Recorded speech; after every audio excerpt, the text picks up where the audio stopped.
It started as just another gray morning in the city. The streets glistened from last night's rain, and the air carried that faint chill that made people pull their jackets tighter. On one corner, a weary man in his mid-30s parked his beat-up sedan just outside a coffee shop. The man's name was Ethan Cole, a single dad, a factory worker, and the kind of man who carried the weight of the world quietly. He wasn't someone people noticed. He was just ordinary. But that morning, destiny had other plans. As Ethan stepped out of his car, holding a wrinkled envelope that contained a late bill he couldn't afford to pay, he sighed. He was running late for his shift again, and his boss had already warned him twice. But his son, Jamie, needed breakfast before school, and Ethan had spent extra minutes making sure the boy ate something warm. That was just who Ethan was, tired but never giving up. And that's when she appeared. A police cruiser rolled up beside his car, and out stepped Officer Clara Jensen, sharp, confident, her presence instantly commanding attention. Her blue uniform looked like it was made for her, her expression, serious and focused. She glanced at the meter, then at Ethan's old car, shaking her head slightly before pulling out her ticket pad. Ethan turned just in time to see her scribbling something down. His heart sank. "Wait, officer, please," he said, holding up his hands. "I know I'm parked wrong, but I just needed to grab something quick. I'm running late for work." Clara didn't even glance up. "Sir, you're parked in a restricted zone. I can't ignore that." Ethan ran a hand through his messy hair, trying not to lose his composure. "It's just, I'm barely keeping up as it is. My kids' school fees, rent, bills, it's been rough." There was something in his tone, raw, exhausted, sincere, that made her pause. She looked up, really looked at him this time. His clothes were clean but old, his eyes heavy with sleepless nights. And just behind him, through the cracked car window, a small boy sat quietly in the passenger seat, clutching a half-eaten sandwich and a crumpled school folder. Clara's heart softened a little. "That your son?" she asked. Ethan nodded. "Yeah, Jamie. He's the best part of my life. I'm just trying to give him something better than I had." There was silence for a moment. Clara's pen hovered above the ticket. Something in her expression changed, maybe guilt, maybe empathy. But rules were rules. She tore the ticket from her pad and placed it on the windshield.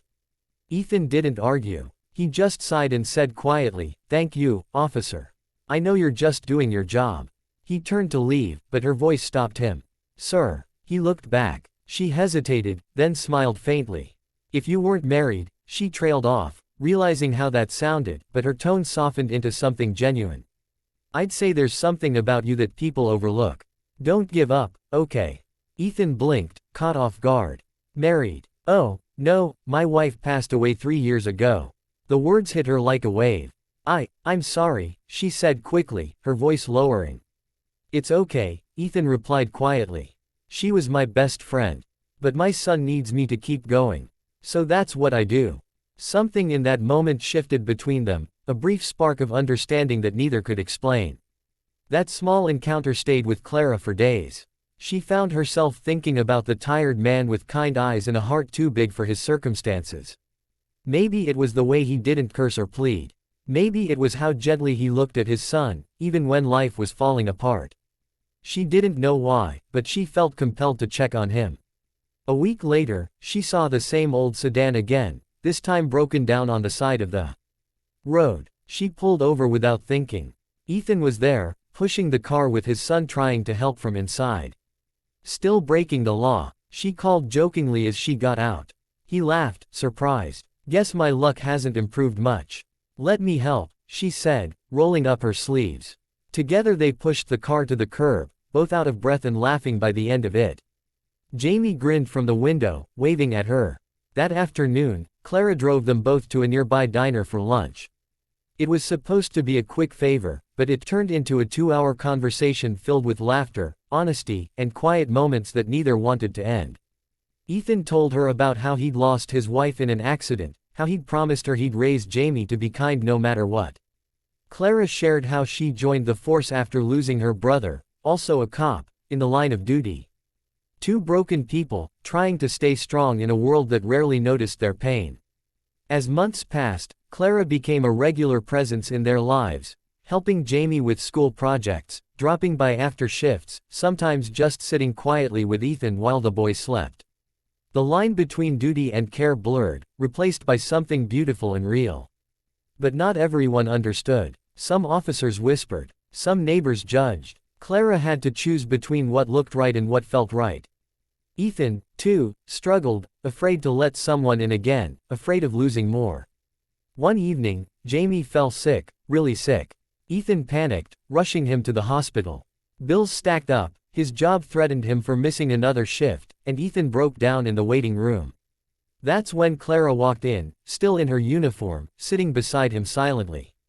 She took his hand and whispered, "You don't have to fight alone anymore." Jamie recovered. Ethan kept his job. And somehow, slowly, the pieces of their lives began to fit together again, not perfectly, but beautifully. A year later, on the same street where they first met, Ethan parked his car legally this time. Clara stood beside him, smiling as Jamie ran around them with a soccer ball. "Remember when you gave me that ticket?" Ethan teased. She laughed. "Best ticket I ever wrote." He smiled, his voice soft. "You changed my life that day, Clara." She shook her head. "No, Ethan, you did. You just needed someone to remind you who you were."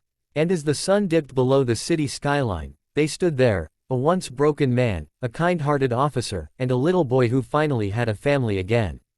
So if you're watching this right now, maybe feeling lost, maybe fighting battles no one sees, just remember, sometimes life's hardest moments lead you to the people who help you find yourself again.